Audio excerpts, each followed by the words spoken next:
How do you perceive the state of the marine insurance market right now? Well, Jim, I think that's a great question. Following on from the Costa Concordia loss earlier on this year, I think it's a little confused. I think there's obviously some problems and some issues with the results. Many underwriters are feeling the pain at the moment, but we've still got a huge amount of capacity, and I think that is probably having an impact on perhaps the opportunity to increase pricing. So from that perspective, as I said, I think there's been some headlines in TradeWinds that talk about a confused market.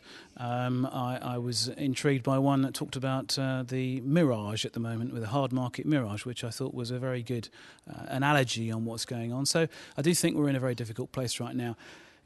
Are we ever going to see a hard market again? One could question that.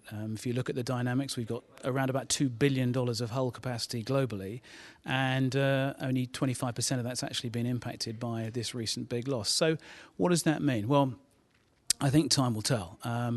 Maybe we may see some changes, some softening, some hardening rather, as the year goes on, but I don't think we're going to see an awful lot of dramatic difference, not as we've seen in the past. Is the market changing in any way?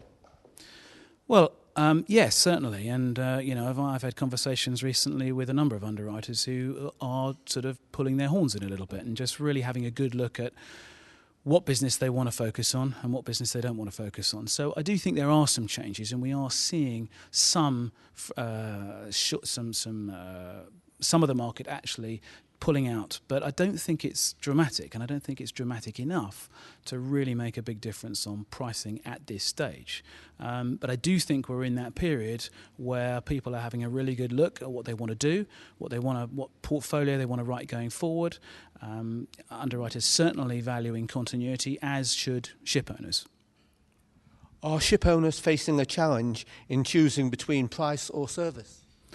Well, that's another really good question. I think globally there are many, many opportunities if a ship owner wants to shift his business from a market that he's been with before. As I just said, I do think continuity is an important factor, especially from a claims perspective. So yes, I think they are. I think some of the speeches that we're going to hear over the course of the next 2 days will talk about the differences between service and paying for service, especially claims service, because claims lead is absolutely crucial. So I think security is important. How much an individual ship owner is prepared to pay for it is also crucial, especially when we look at the sort of economic challenges that are faced by the ship owner community right now.